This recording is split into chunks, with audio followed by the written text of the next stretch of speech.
Hola, soy Luis Rico García Amado de Ecologistas en Acción y vamos a hablar del sistema financiero y sus efectos sobre el cambio climático. ¿Reconocen esta imagen? Se trata de la quiebra de la Banca de Inglaterra producida por la negativa de un niño a entregarle 2 peniques al director del banco. Obviamente se trata de una ficción. Es una película que todos conocemos, pero nos cuenta bien cómo funciona el sistema financiero. En este capítulo vamos a ver el funcionamiento del sistema financiero, su relación con el cambio climático, las soluciones que propone para acabar con él y otras soluciones también que pueden ser interesantes. El sistema financiero es un sistema que no produce en sí mercancías, sino que produce dividendos de los movimientos de capital. Es decir, se invierte esperando obtener beneficios y se compran productos financieros para poder venderlos más caros. Especula con bienes físicos, pero no está sujeto a límites físicos. Es decir, una vez que se emite un activo financiero, este puede comprarse y venderse hasta el infinito, simplemente basado en la confianza de que una vez que se compra, se va a vender más caro. Pese a que no esté sujeto a límites físicos, sí que tiene un fuerte impacto en los ecosistemas. Pensamos en la burbuja inmobiliaria. La burbuja inmobiliaria, la gran parte del negocio estaba en su parte financiera. Sin embargo, para sostener esa burbuja había que construir nueva vivienda permanentemente, lo cual tuvo un fuerte impacto sobre la ocupación del territorio y la pérdida de biodiversidad. Con la globalización ha aumentado mucho el entramado financiero, de tal manera que el sistema financiero, que hasta los años 80 era prácticamente residual, mueve en la actualidad 100 veces más al día que el comercio mundial. Digamos que ha cooptado la economía. Y ahora mismo es el motor de la globalización, puesto que aporta el capital para nuevas inversiones, ha generado una gran concentración de poder y genera burbujas especulativas, como hemos visto, que afectan directamente a los ecosistemas. En el caso de las empresas petroleras, esto es bastante importante, puesto que las empresas petroleras son de las más grandes que hay en el mundo. De hecho, 6 de ellas están entre las empresas más grandes que existen.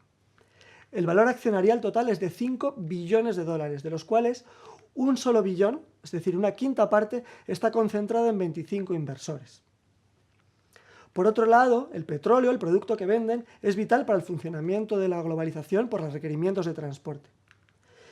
Y como todo producto está sujeto a procesos especulativos, y esto está apoyado por el pico del petróleo, dado que la escasez de un bien hace que sea más fácil especular con él. Aquí vemos en la gráfica cómo ha variado el precio del petróleo a lo largo del siglo XX. Vemos que alcanzó un máximo histórico justo antes de la crisis de 2008, y esto se debió fundamentalmente a procesos especulativos ligados al pico del petróleo. También el sistema financiero ha interactuado con el fracking. En 2008 el precio del gas estaba bastante alto y atrajo muchos capitales.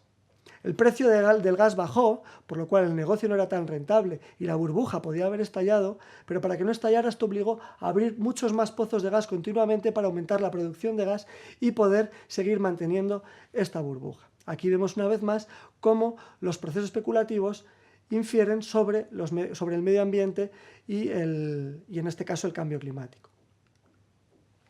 Pero el mercado también ha propuesto una serie de soluciones al cambio climático, que son lo que se conocen como los mercados de carbono. Aquí diríamos que hay un mecanismo que es el de tope y trueque, por el cual se le da una serie de derechos de emisiones a las empresas que, según los utilicen más o menos, pueden intercambiarlos en el mercado. Por otro lado están los mecanismos de compensaciones, por el cual una empresa que emita más de sus derechos de emisión puede comprar, generalmente en países del sur, o invertir en procesos que estén relacionados con las energías limpias. Por lo cual esto está relacionado con lo que es la transferencia de tecnología entre el norte y el sur. Sin embargo, surgen una serie de planteamientos que cuestionan los mercados de carbono. En primer lugar, da a las empresas más contaminantes que más han contaminado a lo largo de la historia más derechos. Hay una general falta de transparencia, contabilidad y seguimiento, de tal manera que no se puede asegurar que las emisiones que se compran o se venden luego tengan efecto real en las emisiones que se producen. Que no todos los mecanismos de compensación han sido limpios. De hecho, se han financiado grandes presas que han desplazado a población y cuyo construcción ha generado muchas emisiones de CO2.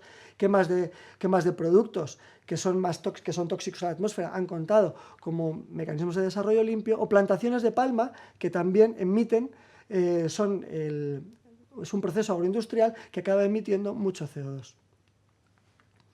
Y luego cabe cuestionar si estas empresas que se dedican a especular con el petróleo y que obtienen pingües beneficios con el negocio petrolero serían capaces de financiar la solución real que se propone al cambio climático de dejar gran parte del petróleo que existe bajo tierra, porque esto supondría una pérdida de grandes beneficios para estas empresas. ¿Estarían dispuestas a permitirlo?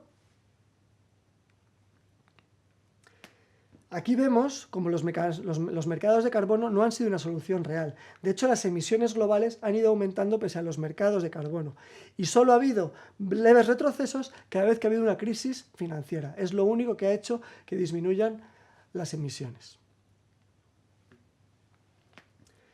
Esto en parte se culpa al precio bajo del carbono, que no ha sido capaz de estimular a las empresas para invertir en eficiencia.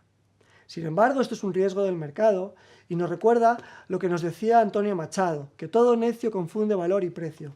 ¿Cuál es el precio que hay que pagar por tener una atmósfera con menos gases de efecto invernadero? Probablemente no lo podemos dejar en manos del mercado. Por eso, una solución que se propone es la deuda de carbono. Se parte de que no todos los países tienen la misma responsabilidad.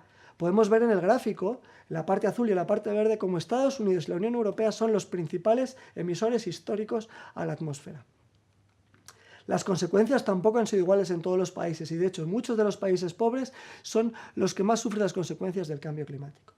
Por lo tanto, sería interesante, en vez de los mercados de carbono, hablar de deuda de carbono y que haya una transferencia de aquellos países que más han emitido hacia los países que menos han emitido para paliar los perjuicios del cambio climático.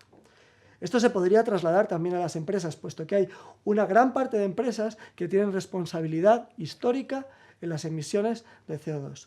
Por eso, parte de sus beneficios se podrían dedicar a paliar esta deuda de carbono. Como conclusión, podemos decir que los mercados de carbono no han conseguido disminuir las emisiones de CO2, y en cambio la deuda de carbono es un mecanismo que reconoce las responsabilidades diferentes en la generación del cambio climático.